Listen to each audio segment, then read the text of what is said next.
नाजरीन, क्या आप 2026 के लिए तैयार हैं?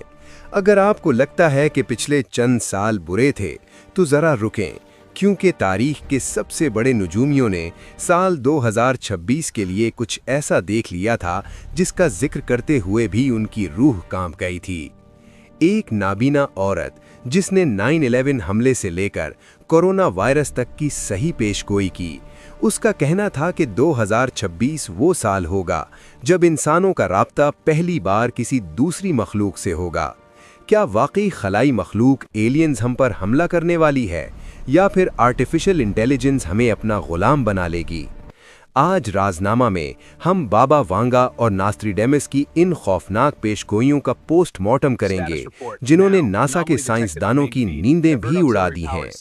बल्गारिया की मशहूर सूफी खातून बाबा वांगा, जिसे बल्कान का नोस्ट्राडामस कहा जाता है, 1996 में वफात पा गईं, लेकिन मरने से पहले उन्होंने साल 5079 तक की पेशगोइयां कर दी थीं। उनकी डायरियों के मुताबिक साल 2026 इंसानी तारीख का सबसे अहम साल साबित होने वाला है। उन्होंने दावा किया था कि इस साल ज़मीन पर रहने वालों का आमना सामना एक ऐसी ताकतवर खलाई मखलूक से होगा जो शायद दोस्ताना ना हो। कुछ माहिरीन का मानना है कि ये एलियंस जहाज़ों में नहीं आएंगे, बल्कि ये वही सिग्नल्स हैं जो खला से मौसूल हो रहे हैं।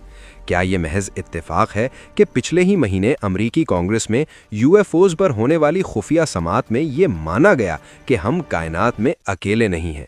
क्या बाबा वांगा ने यही मंजर 30 साल पहले देख लिया था? लेकिन खतरा सिर्फ आसमान से नहीं, बल्कि हमारी अपनी ईजादात से भी है। बाबा वांगा की एक और डरावनी पेशगोई ये थी कि इंसान खुद अपने हाथों से अपनी तबाही बनाएगा। आज के टेक्नोलॉजी के माहिरीन इसका इशारा आर्टिफिशियल इंटेलिजेंस यानी एआई की तरफ समझते हैं।